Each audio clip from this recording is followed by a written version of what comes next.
So, this is a little different from some of the other videos which are coming up in this series, which are coming up in the year of the aircraft carrier, but when I was putting together rough outlines, I noticed very quickly that there was one of the suggestions was going to actually be quite a bit shorter. So, I thought, rather than putting this in maybe the month most appropriate to it, I would put it as the first one, swap around some of the other ideas, and use the time saved discussing it to quickly discuss the rest of the year. Now, that's helpful because October's hasn't updated. Fixed! So as you can see, we have quite an interesting, well, what I feel is quite an interesting set of topics. And I will say also that the sheer quantity of suggestions received by so many different means did overawe me a little bit. Let's put it this way. There is at least one of the topics I did pick from the WhatsApp messages I received. And you can guess which one that is. It's November's. Two historians. It will be a recorded video. I'm not sure when we're going to get everyone recorded and how we'll record it, but it's basically us discussing what the Royal Navy could be like. Could have been like post-World War II, if it had gone a different path. Because we both have views on it, and it's going to be it'll be quite a fun discussion to have. So I thought, because we've got quite a busy year ahead, if I put that as November, as a video in November, then we can record it at some point through the year, and it can be ready to go, and it's nice and easy for both of us.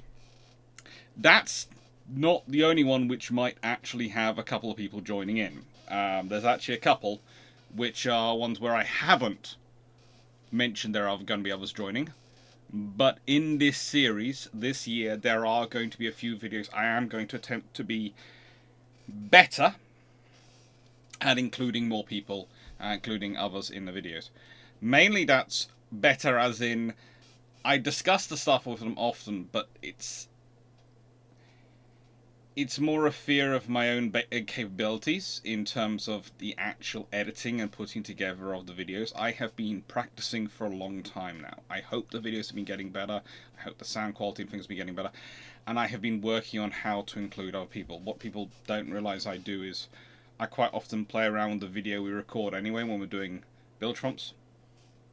And I practice on those videos, basically. I try and practice with those videos, as it's sort of a skill set. And I'm at the point at which this year I hope to be able to include them. I'm not going to be doing lives, I think. I'm not planning on doing it because I'm worried about my ability, honestly, to conduct a live on that scenario. To maintain the software control, I'm always amazed when I see Garrus, the Brit, Drac doing these things live, and their skill sets and their confidence in doing it. And maybe I'll get there, but it's not on my horizon for the upcoming year. What else is there going to be interesting there? Well, we've got all the Ark Royals of the Ark Royals. Conception, operation, conclusion of the Ark Royals. Because pretty much one of the consistent things coming through on every single medium people contact me with was the Ark Royals. I have to admit, one is added in there completely on me. No one else asked for it, despite me offering many hints.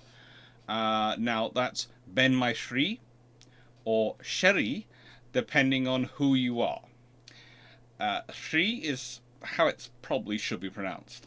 But if you are singing the Fleet Air Arms song that came about because of it, especially the World War II variation of the song, you'll find that you start singing Shri rather than Shri, and that's a little bit of fun history in it. And which is why I sometimes do pronounce it, because I learnt the song before I learnt the proper name of the ship. This will sound strange, but the song was sung by my family. We had a lot of naval aviators in World War II. The song I heard when I was still very, very young. I'm not going to quite say how young, but probably actually, considering how often they sung it at Christmas after a few whiskies, very, very young. And so I have that way of pronouncing it in my head, thanks to whiskies. I wasn't imbibing, sadly. I don't drink, so I'm not that sad about it, but, you know, might have made the singing more tolerable if I did. But the thing is, that was what stuck in my head. So even when I read it and I know the proper way to pronounce it, I will quite often do say Shri, because that's how they sang it. Then we have the conception, operation, conclusion of the Europa and Giuseppe Miragli, which are the Italian seaplane carriers, and they're really kind of interesting. And there's going to be a lot of discussions. I've got a bit about the French in here, I've got a bit about the Italians, I've got a bit about the Japanese. I've tried to give everyone a bit of coverage, and there's also going to be lives throughout the year, and they're going to have their own topics, so I think we're going to do quite well covering it all. But I did want to expand this all a bit, give you all a bit of time to look at what's coming up at the beginning of the video, because whilst I do that at the end of all videos, I know sometimes people actually then comment going, what's coming up next? What's coming up next? And I know that they just haven't watched the end. So for this video, which is the first one of this year, and because I did say, put your suggestions on the beginnings and end of aviation, and I will go from that, and that's what I have done, broadly speaking. I have to admit, in some cases I've gone, you want me to do that, but it fits it better if I do it slightly differently than that, but I will make sure I cover that.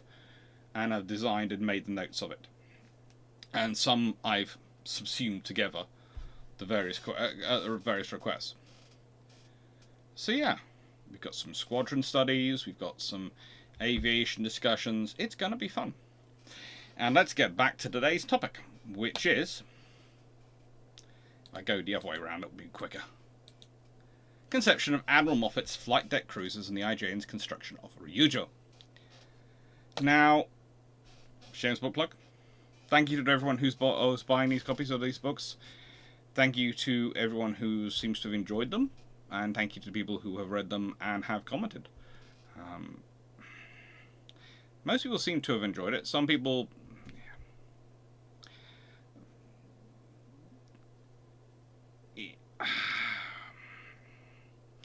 Most of the people I seem to have read...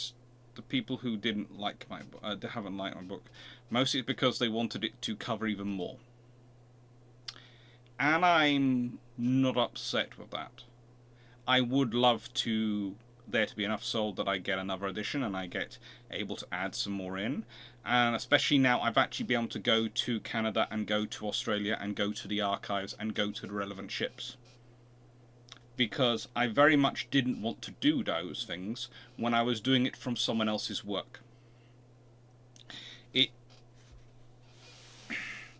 To be honest, some of my colleagues have called me naive because of it, and old-fashioned, and a few have called me fastidious and a fuddy-duddy. But my view is that, and I write this in the book, I'm focusing on the British ships. The reason I was focusing on British ships was I was finishing it and writing it during COVID, when that hit the world. So when I had planned trips to go to Canada and Australia, well, Canada mainly, to get some research done, and I was hoping to fund a trip to Australia, but I was unsure how I was going to do it. I was applying for a grant, which I didn't actually get, but, you know, there's always a hope. The idea would be I could use primary information gathered, and my theory was, if I could at least get the Canadian primary information, then if I ended up having to use secondary sources entirely for the Australian one, I'd at least feel I'd done the best I could do. But if I couldn't even use primary sources for the Canadian, I didn't want to. I wanted to, when I could cover them, I covered them as part of the British ships, but I specifically said I wasn't going to cover them in as greater detail, in as much content, because I couldn't go to those primary sources. There's even some sections in the book that I would like to have added in more information on, but the specific archives were closed. For when I wanted to go back and look at more information, I'd gone and visit them. Again, you have to sometimes do multiple visits to archives, even in your own country. National Archives is a good example. I can spend And I do like to spend at least one day a week there if I can get there. I haven't been as able to over recent weeks because of various family illnesses, but I'm hoping to get back to that. I like to go to the National Archives. I'm often seen as a denizen of the National Archives, you know, hiding out, writing, researching, chatting away with people. It's fun. And so that all affected and all filtered into the books. And at this point, I'm not going to apologize for doing that. I did the best I could. But what I did was, what I couldn't be able to put the detail on, I just didn't include. I wrote about what I could put the detail in. I put that in. What I could give the primary sources in. And most of the things that have come back from people are going, well, we feel you should have covered this and could have covered that and could have covered it, given more detail on this. And yes, I could have. But I couldn't under the circumstance it was. And I could have if I'd wanted to use their books. I think one of them basically wrote, you should have done written about this, and I'm sort of going, well, the only source I have for that information, if I can't go to the archives, is your book. So you're basically telling me what I should have done is cribbed off your book. No. That I'd rather put in a link, which is what I had there. There's a whole list of sources in this book. Go and read that book. That's what I'd rather tell you to do. I feel that's the more honourable, more honest way to do. To only put in the book what is my research, my work, and to give you a link, give you the details to go to see others, rather than sort of basically just taking their source, their writings and rewriting them as my own. It just doesn't seem correct. But anyway, so thank you to everyone who's buying it, who's been buying it. Now, where do these small carriers come from, and why have I put the flight deck cruiser and the Ryūjō together as a concept? Well, it's the Washington Naval Treaty of 1922. The treaty which gets rid of the G3s, the N3s, the Lexington battle cruisers, all so many interesting ships. Honestly, it really does do a huge number to the Royal Navy, the US Navy, the Imperial Japanese Navy. All of them get bashed up monumentally by this treaty. But guess what?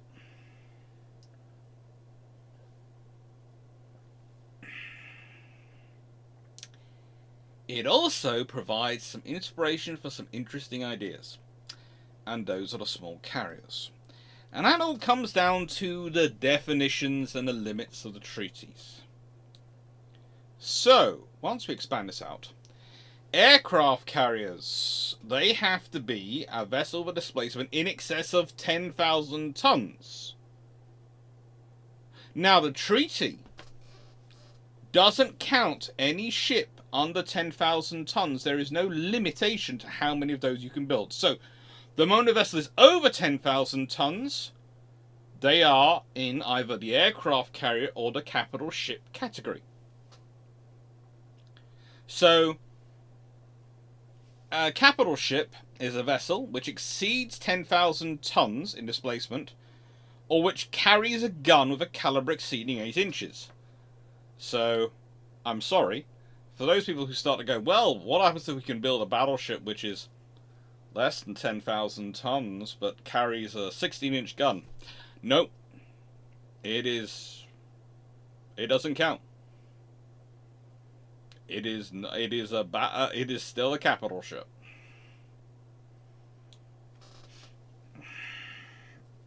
So no single triple turret 16-inch gun cruiser wandering around. But the thing is, once you start looking into what's included in standard displacement, what you're including in all these, what you're looking at the aircraft carrier requirements, the fact that aircraft carriers, you have a cumulative limit of tonnage, as well as an individual limit of tonnage. All these things mean that navies face a problem. And it's not just the Royal Navy. The Royal Navy basically goes, frigate. You have to remember, the Royal Navy's had more experience than pretty much anyone else at operating carriers at this point. The Royal Navy will continue to operate more carriers, as in more ships, and more tonnage of aircraft carriers than pretty much anyone else well into the 1930s, and they'll have more ships in 1939 than almost the rest of the world combined in terms of carrier force.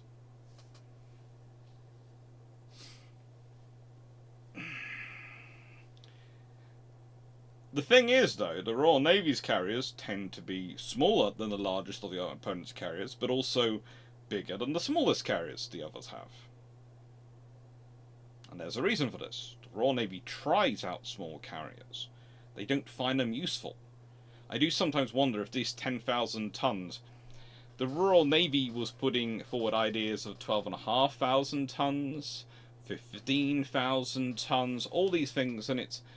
Basically, they go and use the ideas for the Hawkins class as 10,000 tons limit.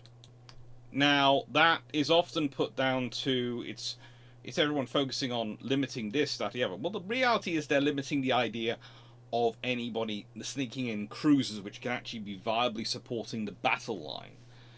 Both the Americans and the Japanese are worried about this to an extent. The British, after going through Jutland and seeing what happens to second line ships in Jutland, are not really keen on that concept, so really the other two worrying about it should come as a surprise.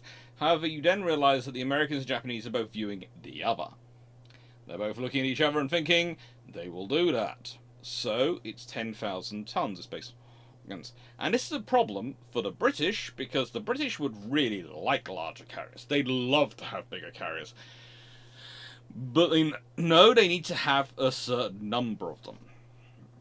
Let's be honest, the 27,000 tons, if you consider the standard displacement of the armoured carriers and Ark Royal, the Royal Navy could have had an armoured carrier Ark Royal, i.e. a fusion of the strike carrier and the fleet carrier concepts for the Royal Navy in the 1930s, on 27,000 tons.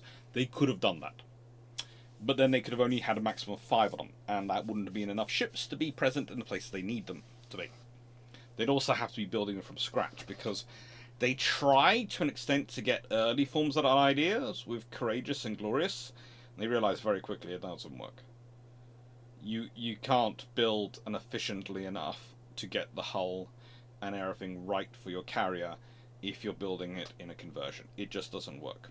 Not at the size and scale that Courageous and Glorious provide. I do wonder if the Royal Navy converted the Admiral class, whether they could have done, but that's a completely different matter. The thing about the USN and the IJN is they are both also similarly short of aircraft carriers.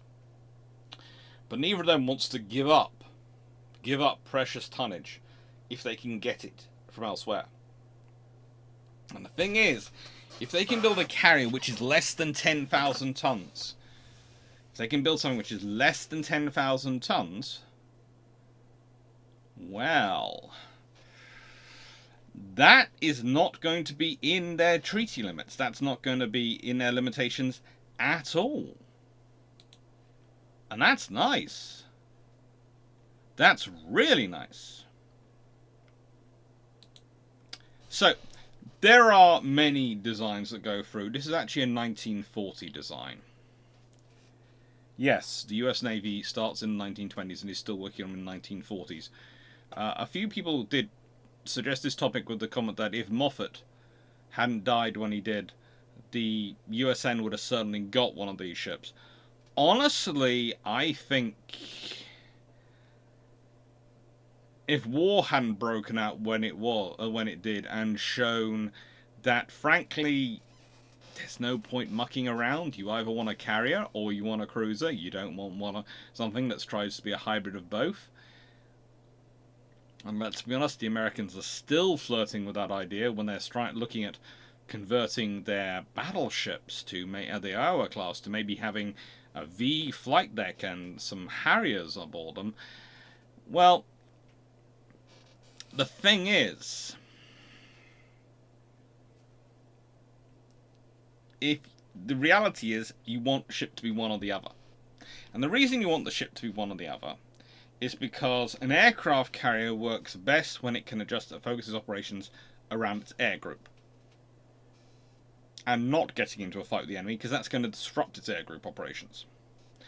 And a cruiser works best when it can defend its aircraft carrier, because at this point, by the time we're talking about 1930s especially, when you're talking about light cruisers, they can be in one of two main roles: scouting or principal escort.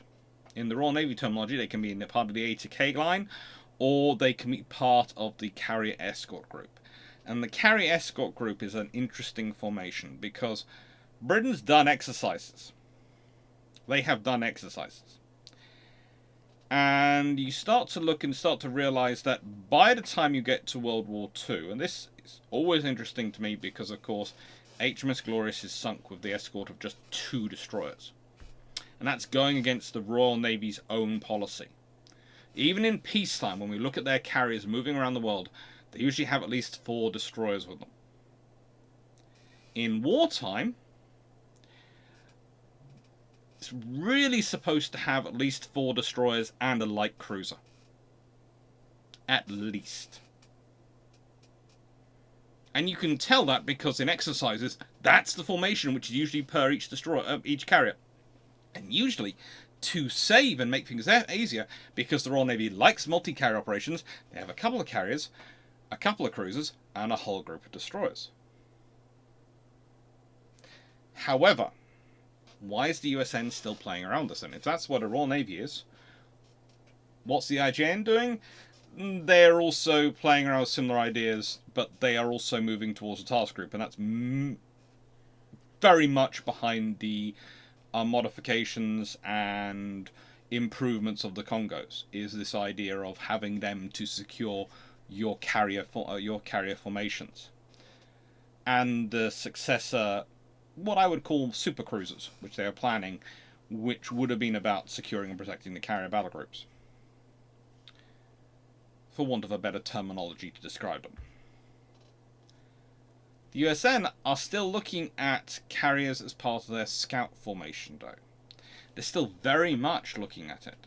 And if we consider Lieutenant John Collett's November 1934 submission to proceedings on the flying deck cruiser, well, he explains it. And I'm going to read it in full. And I want you to look at this design while I'm reading it. Most commentators on the flying deck cruiser have regarded it as a hybrid type, whose value either as a cruiser or as an aircraft carrier was likely to be inferior to those already recognized and proven types of ships. This, coupled with the obvious difficulties in successfully designing this type of ship, probably accounts for the fact that we do not have any of them built or building. The place of the flying deck cruiser in the fleet is that of the 4th cruiser in each heavy cruiser division. The primary mission of cruiser-based aircraft is scouting, and cruisers carrying out this mission will usually be in the van of a fleet formation. It is well recognized the fact that the present cruiser planes cannot be recovered in anything approaching rough weather, and even under ideal conditions the division is drastically restricted in its movements while recovering planes and consequently vulnerable to attack. With a flying deck cruiser in the division commander could launch and recover aircraft continually, and if suddenly attacked would not be in the embarrassing position of having to start catapulting aircraft to prevent their destruction by his own or enemy gunfire. Such a scouting squadron, being based in a heavy cruiser division, would be able to gain information of the enemy far more effectively than similar carrier squadrons, because of its more advanced position in the fleet disposition towards the enemy. The possession of a few flying deck cruisers would make it possible to remove scouting squadrons from the carriers and substitute types more capable of gaining control of the air. It removed the conflicting missions of carriers to gain information on the enemy and at the same time to conserve air power for a decisive attempt to gain control of the air and damage the enemy fleet. In order to scout most effectively, a carrier should be in the van of a fleet formation, or detached from it. In order to conserve air power for the decisive moment in a fleet engagement, it should be in the rear or centre of the formation and heavily protected. Carriers in the van or detached from the main formation draw the attacks of enemy light forces and will most certainly be destroyed. The fleet capable of conducting air scouting and at the same time preserving its carriers intact will certainly possess a tremendous advantage. The carriers of such a fleet can carry more fighting squadrons and more torpedo and bombing squadrons as a result of carrying the scouting squadrons on flying deck cruisers. These are certainly types most likely to gain control in the air and inflict damage on the enemy fleet. It may be argued that a small carrier would fulfill all the functions we assigned to the flying deck cruiser and do it more effectively. The small aircraft carrier would differ from the flying deck cruiser in that it would carry more aircraft, possess less gunpowder, and not possess the maneuvering characteristics of the cruiser division to which it's assigned. Such a ship in the van of the fleet will be more vulnerable to attack, less able to maneuver in division formation, and constitute a greater loss if destroyed. It will not only draw the attacks of the enemy light forces, since it is obviously an aircraft carrier, but it would lack the heavy gunfire of the flying deck cruiser, which could, if needed, take its place in the division battle line. In other words, the aircraft assigned a flying deck cruiser would do everything now done by cruiser-based aircraft, and the scouting squadrons assigned carriers, and do it more effectively. I do love it when people are very firm in their views. I also love it when they are firmly barking up the wrong tree through a very nice piece of logic. And let me explain why they're bumping up the wrong tree and barking up the wrong tree. Let's consider this carrier for a start. This is the 1940 plan, so this is one of the latest plans. Yes, it's got guns. Then look at that huge box. That's a lot of weight if you armour it. If you don't armour it, it's a huge target. I know, I'm making funny jokes. But it is. Would you really want that in your battle line? Remember, these are the same people who decided to put 8-inch guns on Lexington and Saratoga, so frankly, we probably shouldn't be that surprised. They'd like to divide their carriers into light cruisers and heavy cruisers. We'll leave that to one side, though. The idea of having these ships forward for reconnaissance, I can understand it. I can understand its utility in a reconnaissance role. And let's be honest, the Japanese are not that similar, because the Japanese hand over the reconnaissance, the aircraft reconnaissance role to their cruisers quite happily, and they're very useful in it and very capable in it. But it does cause a problem in communications, because the information is going not back to the carrier, which is launching the strike, but back to another ship, which reports it up its chain of command, which then usually reports it to the chain of command above, which then reports the chain of command and the information down the chain of command to the aircraft carriers. And can you see where problems and time delays are going to develop in organizing and sending out a strike? And where all the issues, if the information is flowing up and then flowing down, where even small errors can make for big problems. Small errors in transmission, big problems in the actual delivery. And again, you have the concept of this carrier actually fighting.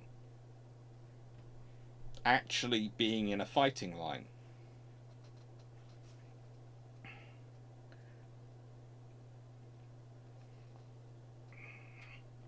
Look, there is a point as a historian where people can quite rightly point out and say you're using 2020 vision because you're looking back and you know how things develop to correct someone at the time. You can say that, but I would say in this case the sheer experience of US exercises up to this point, British exercises up to this point, where there had been US observers watching at some of them, and British observers watching at some of the US exercises, and Japanese ones as well. There had been observers watching. The fact that they are at the same time turning around and saying, yeah, what we really want is a cruiser which will have all the weaknesses of the aircraft carrier but none of the strengths, because it won't have enough air group to sustain fighters and everything else. It's going to be literally a scout aircraft carrier with cruiser guns. What we want is one of those And it's going to be so far forward, it's going to probably end up in the battle line with the other three members of its cruiser division.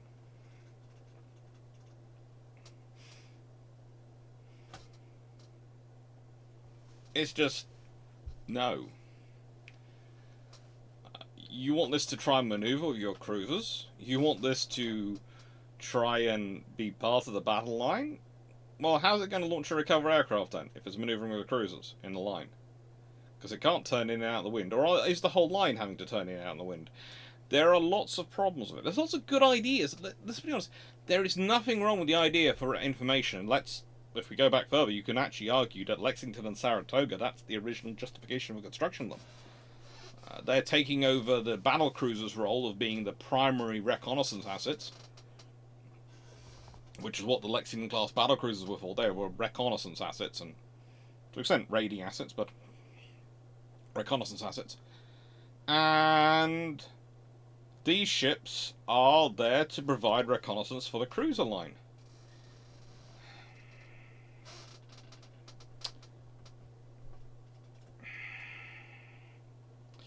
What's really interesting is if we look at some of the later developments of small strike cruisers, etc., is if you're going to build this under the terms of the Washington Naval Treaty, when you had no cumulative tonnage limits, it would possibly have been a fairly interesting idea. Not as the fourth cruiser in the division. Please note, I do not consider in any way, shape, or form a sensible idea, but maybe as the fifth cruiser in the division, or rather the fifth ship in the division. Don't give it 6-inch guns, don't give it 8-inch guns, give it 5-inch guns. Give it a full-length flight deck, but build it for try and build it for less than 10,000 tons.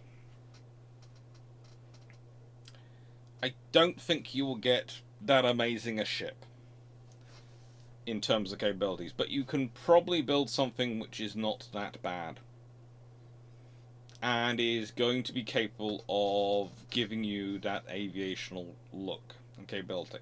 And certainly some of the earlier designs do flirt with that. But the trouble is, as time goes on, people get more and more obsessed with the idea of them being a cruiser and able to fight as a cruiser. And the trouble is, it's the moment you have those 6-inch or 8-inch guns on the front. The moment you have those cruiser guns there, they start thinking of it as a cruiser.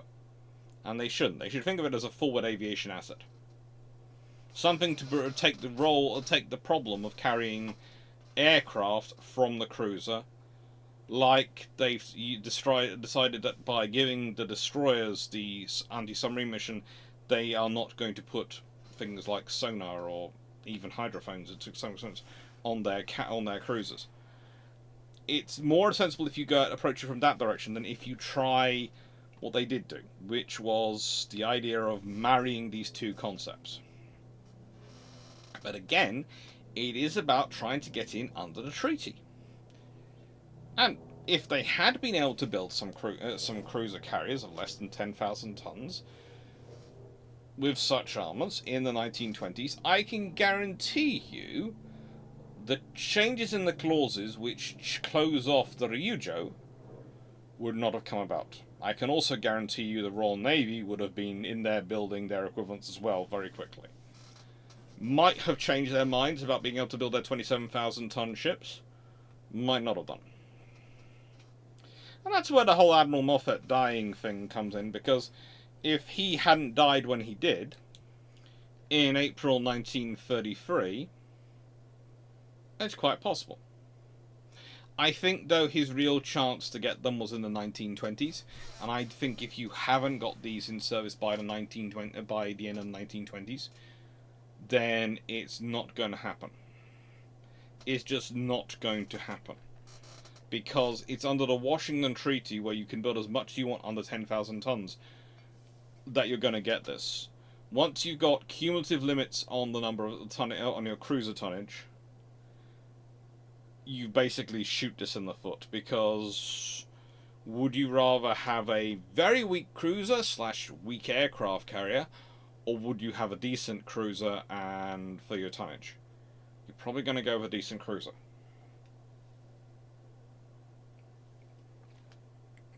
In the 1930s.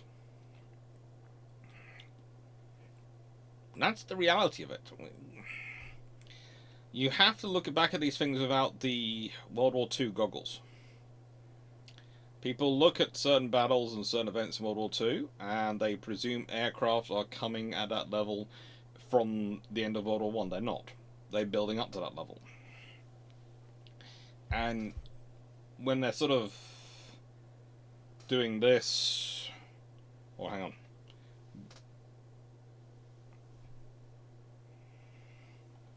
Yeah. If they're sort of doing that... I haven't done it so long, I've forgot to do it. I forgot I needed to do it in a certain way. You can't be mad when they're at this level if people are not going, yeah, let's build all the aircraft carriers, rather than once they're sort of at this level, and then you're going, build aircraft carriers. Yes. You might say, you can look at the curve and the trajectory and go, I think it's going up, so we should be investing in aircraft carriers. It's very easy to say that, but there's a lot of things which have done that. Or have done that,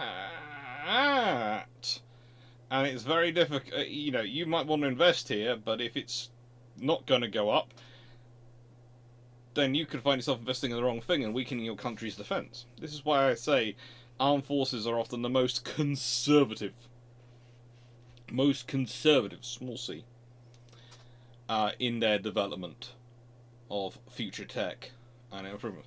They will push the boundaries quite happily. They won't procure the boundaries.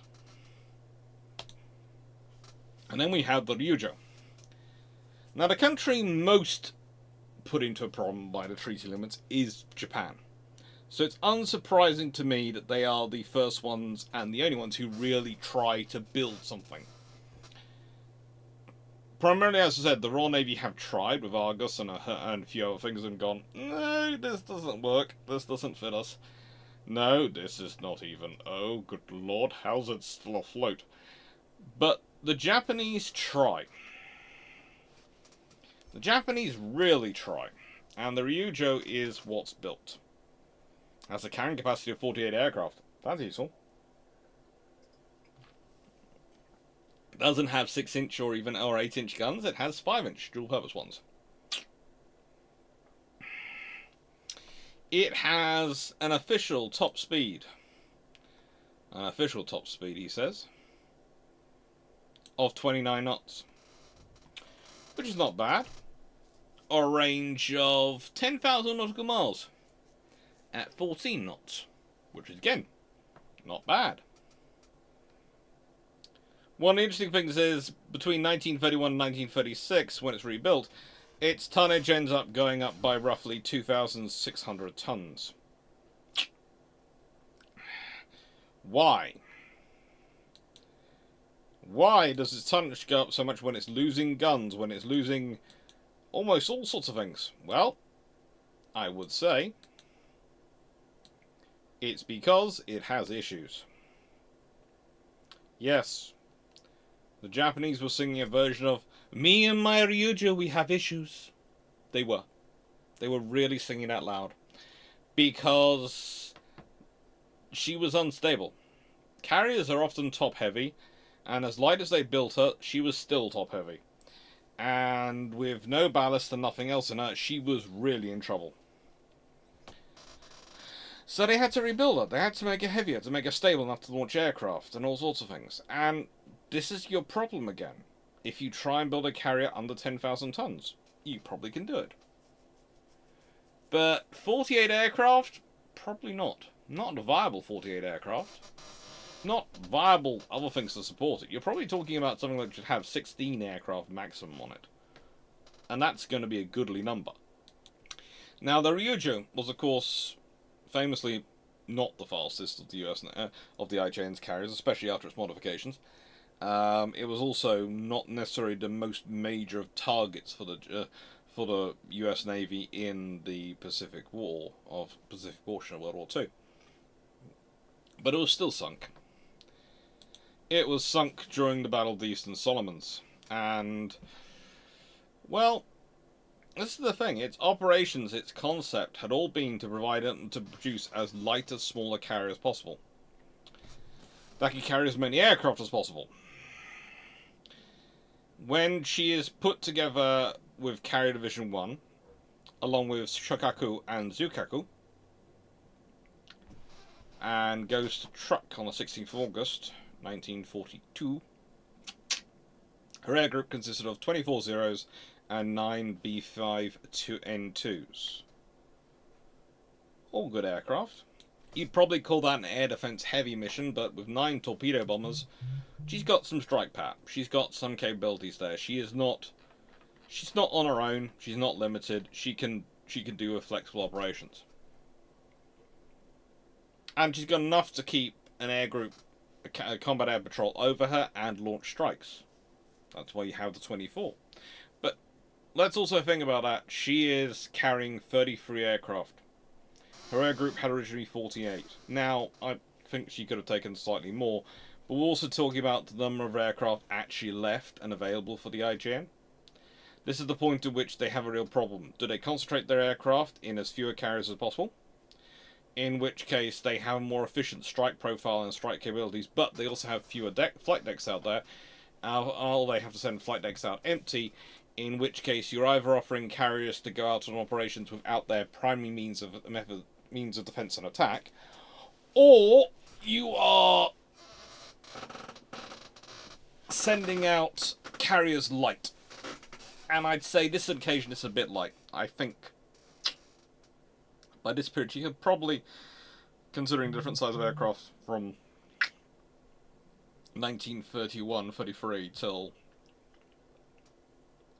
1942, her air group's probably shrunk to about 36 in terms of practical aircraft. And let me explain what I mean by practical aircraft.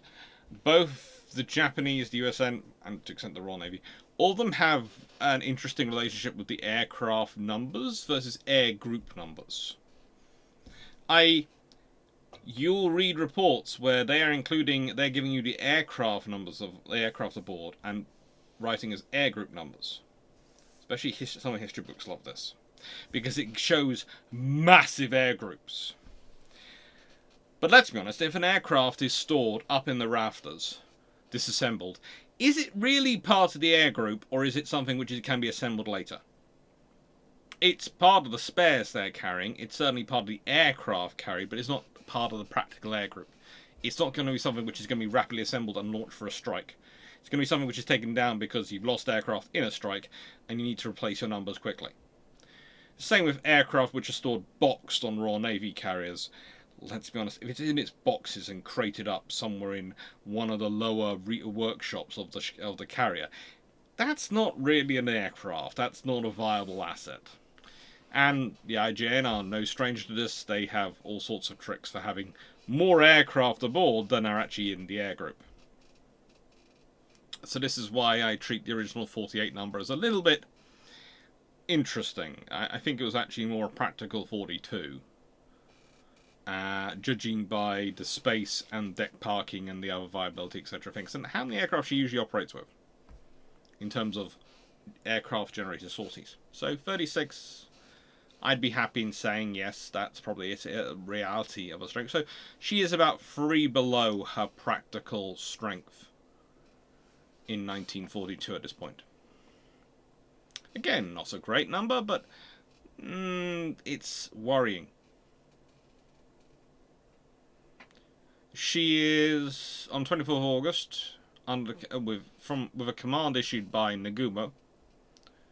She, Tone, of course, a lovely vessel, and one of the reconnaissance cruisers. A seaplane reconnaissance cruiser, but yes, still a reconnaissance cruiser. That could carry 6 float planes. Anyway, Ryūjō and Tone, escorted by just 2 destroyers, are attached to move troops. Well, move a troop convoy, but pretty much move the forces themselves for Guadalcanal. The troops were to hopefully support the forces there, while the aircraft were hopefully to attack Henderson Field if no enemy carriers were spotted. The force was commanded from the Tone by Rear Admiral Chihiro Hara. Now, Ryūjō launched 2 strikes. of 6 B5Ns and 15 Zeros. begins at roughly 12:20 hours once the divisionary force was 200 nautical miles north of Lunga Point.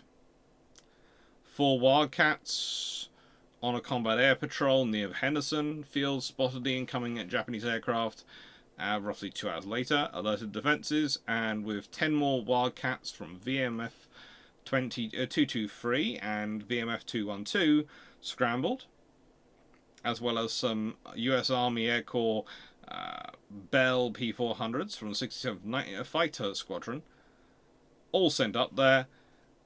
The Japanese strike runs into trouble. 9 of the Zeros managed to strafe the airfield, and the B5Ns managed to bomb it with some 60-kilogram bombs. But this caused little damage, and they were mostly spending their time worrying about the American fighters. The Americans claimed to have shot down 19 aircraft, but it seems from the returning force that only 3 strikes, only 3 Zeros and 3 B5Ns were lost, with another of the B5Ns being forced to crash land when they returned. 3 Wildcats have been shot down in return. So, of 21 aircraft, pretty much 4 Zeros don't come back, and 4 B5Ns don't come back, and 3 Zeros don't come back. So they are dropped down by 7. Only 14 aircraft left, of which 2 are B5Ns, so strike aircraft. And, well, yeah. In terms of fighters, they're down to 21. But they have them. And so it's very much a fighter-heavy air group at this point. At this point, the detached force was spotted by aircraft from the USS Enterprise. Not a good scenario. Proper aircraft carrier. This is going to be problematic. The Japanese ships didn't spot the Americans at the same time. But they launched 3 more Zeros for a combat air patrol at 14:55 hours. And this was 3 minutes before 2 of the searching Gundam Avenger air torpedo bombers narrowly missed Ryūjō with some 500-pound bombs that they were carrying around while they were on reconnaissance. At this point, they reinforced the air patrol with 2 more Zeros that patrolled until 1500 hours, which was just in time to intercept some more searching Avengers. We managed to shoot down one of those. But let's be honest, the air group on the Enterprise is massive compared to Ryūjō. At this point, the Saratoga, which has received some information, launches an airstrike against a detached force. This consists of 31 Douglas SPD Dauntlesses and 8 Avengers. It was at maximum range though, so no fighter escort was able to be dispatched. They found the carrier, they attacked, they hit Ryūjō 3 times with 1,000-pound bombs and 1 torpedo. Torpedo managed to flood the starboard engine and boiler rooms. No aircraft from either Ryūjō or the Saratoga were shot down in the attack, and that's it. Eventually, a bomb hits the carrier on fire, or basically sets the carrier on fire as explosion. She starts to list because of a torpedo hit, and when she turns north at 14:08 hours, her list continues to get worse, a lot worse.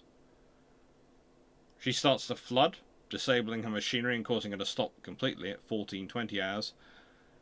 And they give the order to abandon ship at 15:15 hours, and the Amitsakaze comes alongside to rescue the crew. At this point, B-17s turn up, and they decide to bomb several times before the Ryūjō actually capsizes at about 17:55 hours, with a loss of 7 officers and 113 crew remaining. 14 of the aircraft she dispatched from range returned after the Ryūjō sank, and they circled over the force until they were forced to ditch. Only 7 of those 14 pilots were actually rescued. As you can see, what she ended up getting used as, she ends up getting used as a fleet carrier. And this is the trouble, really, if you're building a small light aircraft carrier. You're either going to end up trying to use it as a full carrier because you've got nothing else available, or if you build an American one, you can also end up using it as a cruiser. Naval aviation is fun. It really is. And the development of these assets, well, that's a constant ongoing thing. The Ryūjō is built by the Japanese with the idea of allowing to build up a mass of carriers underneath the treaty limit, at which point the Americans close the door, because the Americans haven't been successfully pursuing that. Mainly because they, instead of trying to build a 10,000 ton carrier, were trying to build a 10,000 ton will do everything job. It's kind of like an example of the Tillman battleships, only slightly worse because it's actually pushed through by the US Navy. In that, in searching for perfection, they managed to prevent themselves getting anything. And you can't get perfection in that role. You just can't get perfection in that role. Anyway, I hope you found this interesting. I hope you found it useful. What's the question? Well, the question I'm going to put through is this. Let's say the USN goes ahead and does actually build it. Let's say it's built and it's built with 6-inch guns, because I don't want to be insane and give it 8-inch guns. I don't want it to be a mini Lexington class. Although that would, to an extent, make sense. And let's say it's built with 1 triple turret forward, 1 triple turret aft, 6-inch guns. Rest, something like 5-inch guns and machine guns in the normal fit. Air group.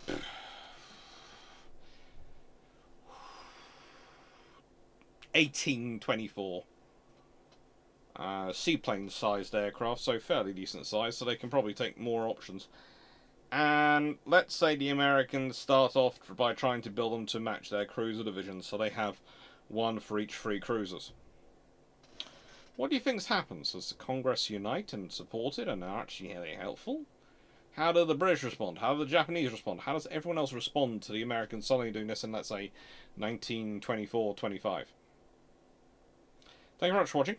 Hope you enjoyed. Take care, and, well, have a nice evening. And sorry this is late, but I wanted to get everything done to my satisfaction.